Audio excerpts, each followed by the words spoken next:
ঈদ আনন্দ উদযাপন করতে ঢাকার আশেপাশে বিভিন্ন বিনোদন স্পটে ঘুরে বেড়াচ্ছেন ভ্রমণ পিয়াসীরা। সাভারে ছুটি কাটাতে অনেকেই যাচ্ছেন রিসোর্ট বা থিম পার্কে। এ বিষয়ে আরও খবর জানাতে সাভার থেকে সরাসরি যুক্ত হচ্ছেন সহকর্মী সাদ্দাম হোসেন। সাদ্দাম, ঈদের তৃতীয় দিনে বিনোদন প্রেমী মানুষদের ভিড় কেমন দেখছেন জানাবেন। রোদেলা, ঈদের লম্বা ছুটিতে সাভারের যে বিনোদন কেন্দ্রগুলো রয়েছে এখানকার সাধারণ বিনোদন প্রেমীরা কিন্তু উপচে পড়া ভিড় আমরা সকাল থেকে দেখতে পাচ্ছি এবং সকাল 10টার পর থেকে কিন্তু এই বিনোদন কেন্দ্রগুলোতে কিন্তু যারা বিনোদন প্রেমীরা রয়েছেন আমরা দেখতে পাচ্ছি তারা কিন্তু বিভিন্ন কেন্দ্রতে যাচ্ছে, বিনোদন কেন্দ্র স্পটে যাচ্ছেন। আমি এই মুহূর্তে যেখানে দাঁড়িয়ে রয়েছি এটি সাভারের আশুলিয়ার যে নন্দন পার্ক রয়েছে সেখানে রয়েছে। এখানে আপনি দেখতে পাচ্ছেন যে এখানে সাধারণ যে বিনোদন প্রেমীরা রয়েছেন তারা কিন্তু এই যে নন্দন পার্কটিতে রয়েছেন তারা কিন্তু আসেন এবং তাদের যে ঈদের ছুটিকে আনন্দ ভাগাভাগি করে নিতে পরিবার পরিজনকে নিয়ে কিন্তু তারা এই সব বিনোদন কেন্দ্রগুলো থেকে ভিড় জমাচ্ছেন। এবং পাশাপাশি এই মুহূর্তে আমি একটু দেখানোর চেষ্টা করছি যে এই নন্দন পার্কে কিন্তু সাধারণ যারা এখানকার দূর দূরান্ত যে মানুষগুলো রয়েছেন তারা কিন্তু আসছেন পরিবার পরিজনকে নিয়ে তাদের ঈদের আনন্দকে ভাগাভাগি করতে কিন্তু তারা এখানে আসেন। এবং পাশাপাশি আমরা অন্যান্য যে বিনোদন কেন্দ্রগুলো রয়েছে যে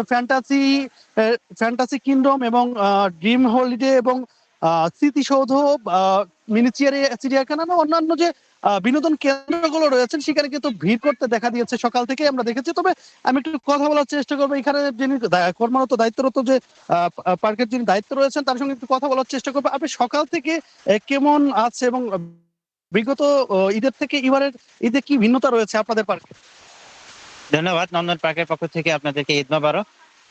আমাদের নন্দন পার্কে এবার আমরা গত ঈদের চেয়ে মোটামুটি আলহামদুলিল্লাহ ভালো সাড়া পাচ্ছি। তো আজকে ঈদের তৃতীয় দিন, আমরা আশা রাখি ভিজিটর আমাদের পার্কে ভালো আমরা আনাগোনা পাবো। বিশেষ করে আমরা নন্দন পার্কে এবার দুটি রাইড সংযোজন করেছি। এটি হচ্ছে 9D সিনেমা থিয়েটার এবং নন্দন হুইল, যেটা আমাদের নন্দনে একটা প্রথম। ফ্যান্টাসিতে একটা রাইড আছে, তার চেয়ে আমরা ভালো একটা সার্ভিস আমরা দিতে পারবো কাস্টমারদেরকে। বিশেষ করে শিশু কিশোর এবং পরিবারের কথা মাথায় রেখে নন্দন পার্কে নিরাপত্তার জোরদার ব্যবস্থা করা হয়েছে। সিকিউরিটি, আনসার, পুলিশ প্রশাসন। আমরা আশা রাখবো এবার ভিজিটর হবে আলহামদুলিল্লাহ। আপনারা আসেন, নন্দন পার্ক একটি বিনোদন কেন্দ্র, সব বয়সে সবার বিনোদন। আমরা আশা রাখি আপনারা নন্দন পার্কে স্বতঃস্ফূর্ত ভাবে এনজয় করতে পারবেন।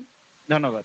ধন্যবাদ। এমনি কথা বলছিলাম এখানকার কর্তৃপক্ষ যিনি ছিলেন এবং সেই সাথে যদি এই নন্দন পার্কে আমরা অর্থাৎ তারা যেটা বলছেন যে গত বছরের তুলনায় কিন্তু এবার কিন্তু রাইডের যে বিষয়টি সেটি কিন্তু আরো ভিন্নতা এনেছেন এবং বেশ কয়েকটি রাইডার শেয়ার করে অর্থাৎ বৃদ্ধি করেছেন এবং পাশাপাশি দর্শকের মনোরঞ্জন দিতে অর্থাৎ এখানকার যে স্পট গুলো রয়েছেন বিভিন্ন জায়গায় কিন্তু কারুকার্যের কাজ অন্যান্য যে কাজগুলো সেটি কিন্তু করেছেন। ইতিমধ্যেই নন্দন পার্কে কিন্তু সাধারণ অর্থাৎ আমরা সকাল থেকেই দেখছি রোদেলা যে এখানকার যারা বিনোদন প্রেমীরা রয়েছেন তারা কিন্তু এই পার্কের মধ্যে প্রবেশ করছেন এবং অন্যান্য যে বিনোদন কেন্দ্রগুলো রয়েছে বিশেষ করে যে ফ্যান্টাসি কিংডম যে রয়েছে এবং অন্যান্য যে মিনি চিড়িয়াখানা এবং জাতীয় স্মৃতিসৌধ বা অন্যান্য যে বিনোদন কেন্দ্রগুলো রয়েছে সাভারের এই ঈদের ছুটিতে কিন্তু যারা বিনোদন প্রেমীরা রয়েছেন তারা কিন্তু আসছেন এবং পাশাপাশি ছোট বৃদ্ধ থেকে শুরু করে সকল বয়সের যে বিনোদন প্রেমী তাদেরকে কিন্তু আমরা দেখতে পেয়েছি। এবং পাশাপাশি এই মুহূর্তে এই পার্কের যে বিভিন্ন ভিন্নতা আমরা কিন্তু দেখতে পাচ্ছি সৌন্দর্য এবং অন্যান্য যে ছবি তোলার বিষয় বা